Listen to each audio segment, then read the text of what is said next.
welcome, Starbeams. This is Lisa McCardle, your consciousness activator and your inner wisdom awakener.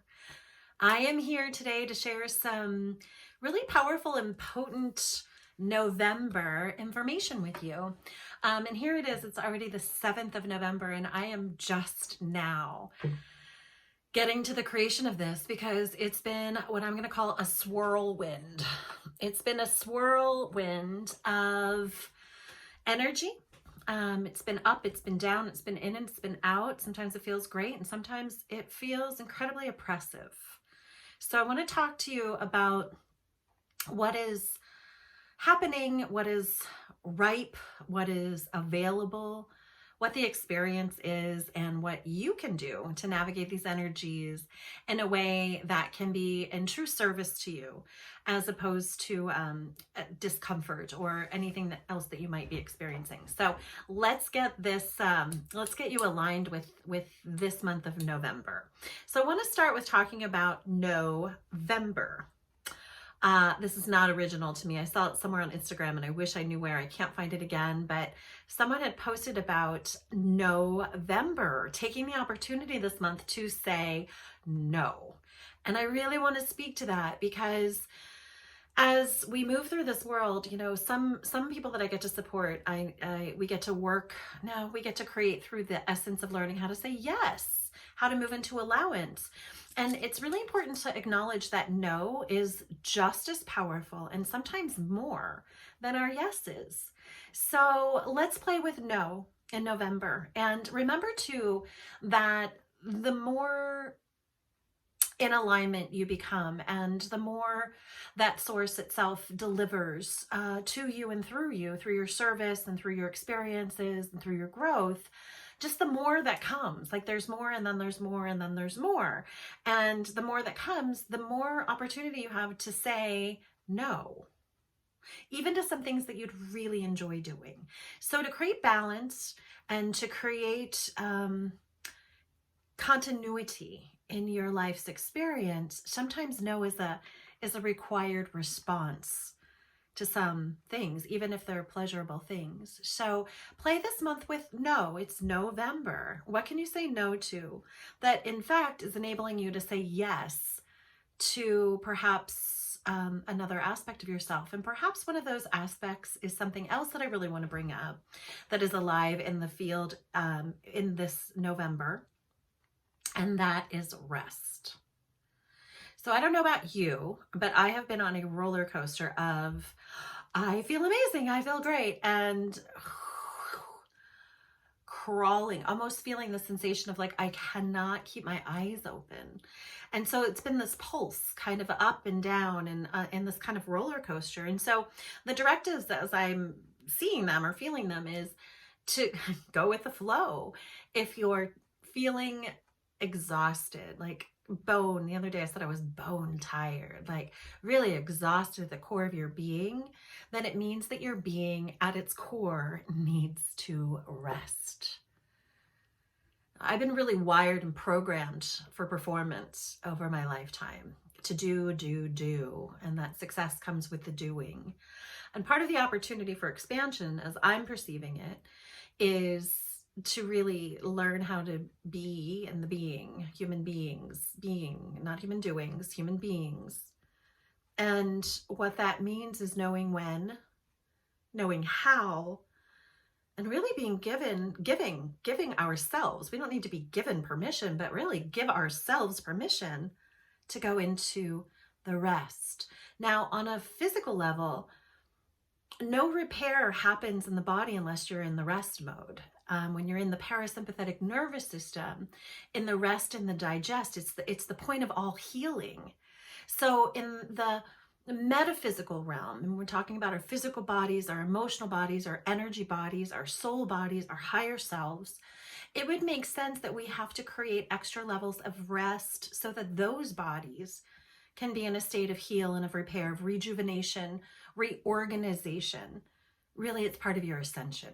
So rest. When you are called to rest, you must rest.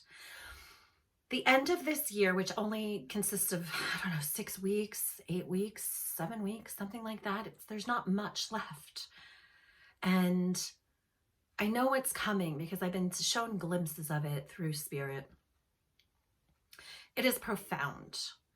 And as much as I've been talking about getting your stabilizers, getting your foundations in place for greater growth in 2020, you also have to get your foundations, your stabilizers for like your body, your rest, lots of water, lots of sleep, lots of clean foods, lots of reorganization in the cellular matter, so that the full ascension of what's coming and what's wanting to come has a space and a place of which to come through you.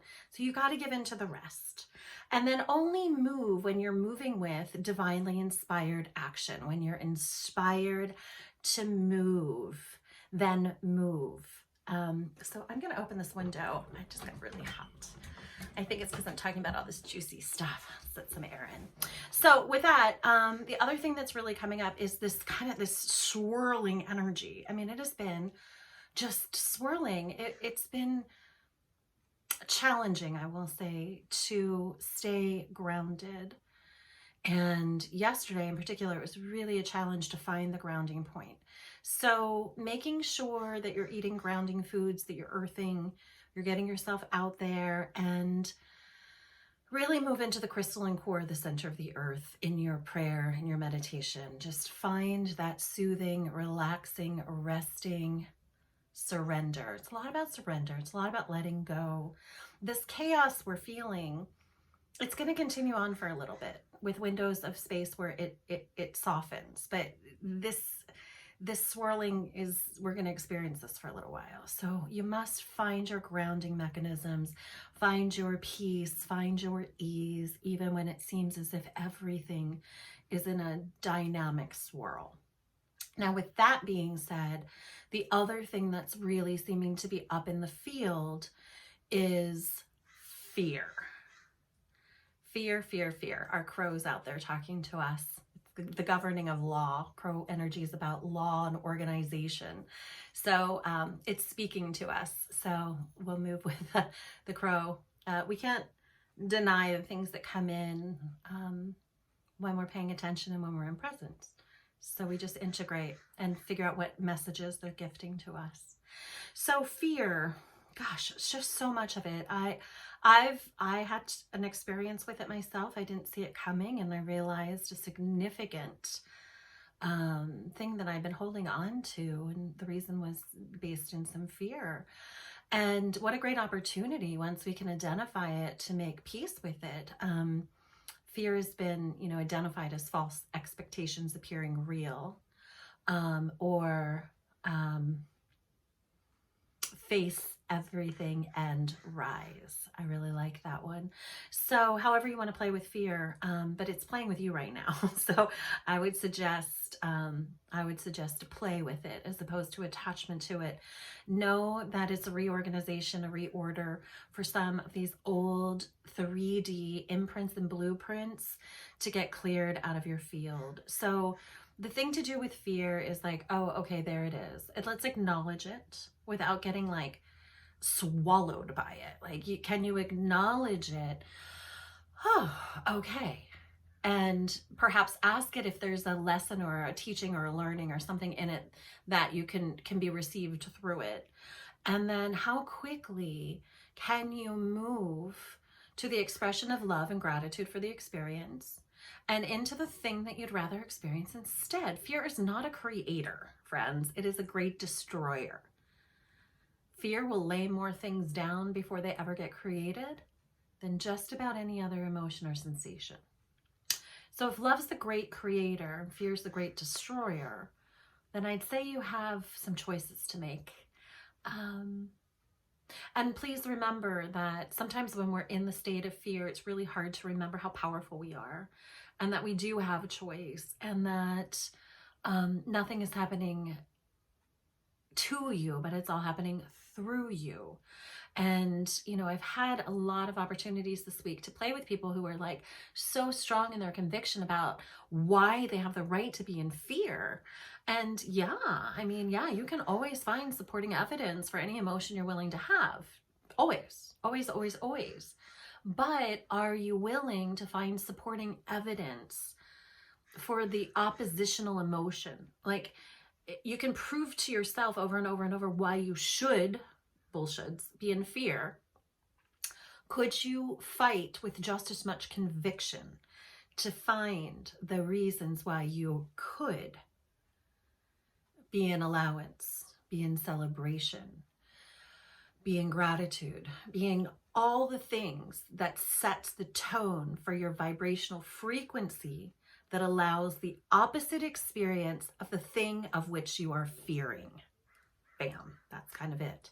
So are you willing? And of course it takes practice. And of course we're hardwired at this point to, you know, find all of the proof of why we should be in this place of fear and why it's real, and of fighting for your limitations.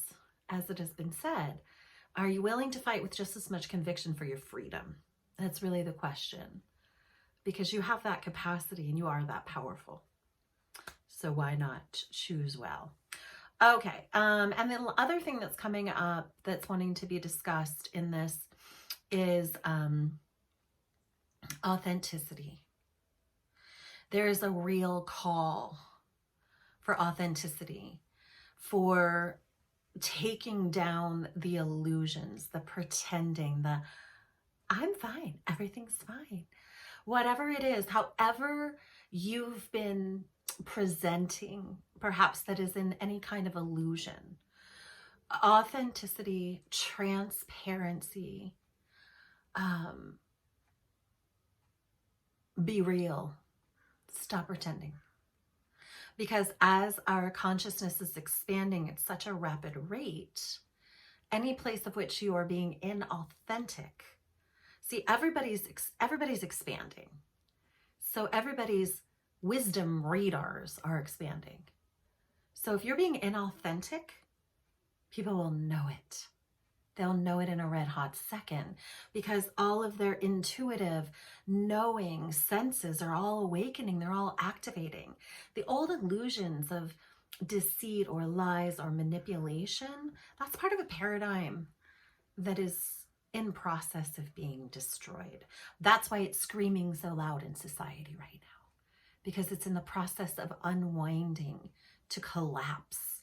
And so how you can move through the world in a way that's going to bring you greater pleasure and is also going to most likely allow you to feel a sensation of greater support, greater community. It's the thing I keep hearing and feeling from so many people. What they're wanting is community. They're wanting communion. We're wired for community. We're wired for co-creation. It's who we are as humans. And one of the quickest ways to get there is through your authenticity, your transparency, and you're willing to be vulnerable in the face of them as such. That's what people align with. That's what people connect to. Are you willing?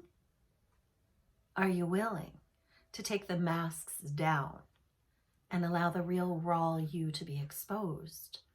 Because that's what we all want to fall in love with, your authenticity. So just a reminder.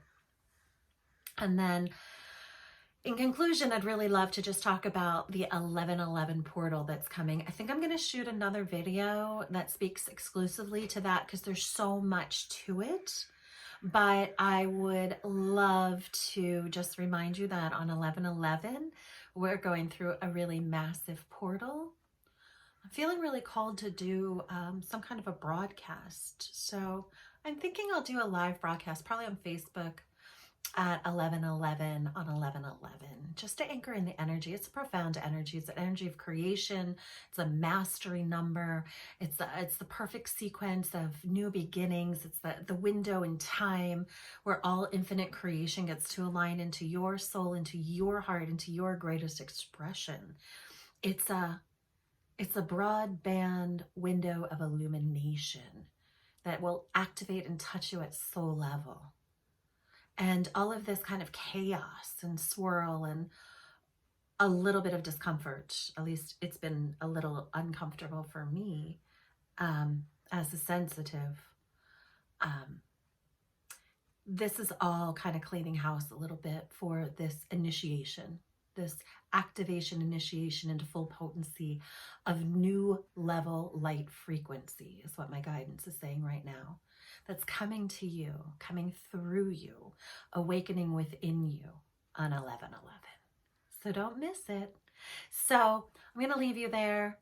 Be mindful to rest when you need to rest. Be authentic in all things. Find your grounding, stop the swirling, and remember that you are a magnificent human being living in an absolute magnificent time here on the planet, as uncomfortable and chaotic and sometimes crazy making as it might be. It is profound beyond measure, and your service is so appreciated. Blessings to you.